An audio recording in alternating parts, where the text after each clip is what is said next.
we moved out to Arcadia about 1.5 years ago now. We met a really awesome lady when we first moved here who, like us, is interested in breed conservation. So she is raising Gulf Coast native sheep, whereas we have Florida crackers, and both are critically endangered breeds. However, she recently decided to move into the city, and as a result, she still owns these animals, but we will have them living here, and we get to be stewards of their care. So this is a small flock of Gulf Coast natives. They're a really interesting breed, and as you can see, the rams often present with horns. I actually think the ewes can have horns as well, which is pretty fun.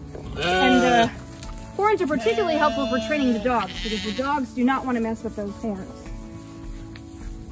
This breed has a lot of shared characteristics with the Florida cracker. They both have parasite resistance and hardiness. However, the influence from this breed being based more in Louisiana, they're often called the Louisiana scrub sheep. They have more of a French influence, whereas the Florida crackers have more of a Spanish influence. And originally, people actually thought they were the same breed, and they've since realized that there are two completely different bloodlines here. So we find them, just in handling them, we find them to be heavier, meatier.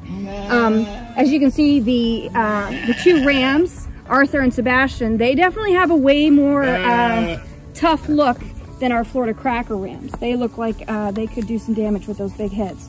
But they've been very docile so far and sweet.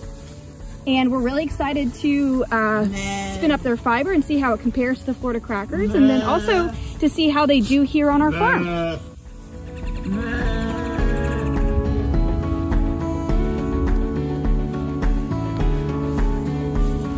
And these are Angora fiber goats. There are two, and they're both females. It's Cordelia and Gertrude. And if you've ever heard of mohair or had a mohair sweater, this is the animal, the fiber animal that material comes from. So their coats are actually quite short right now. They usually have to be shorn twice a year because they grow these incredible coats. And they are going to be very spoiled living here to kind of assist them with our climate and make sure that they don't develop any issues with parasites. This is Knightley and this is Emma. And they are purebred AKC registered Great Pyrenees livestock guardian dogs.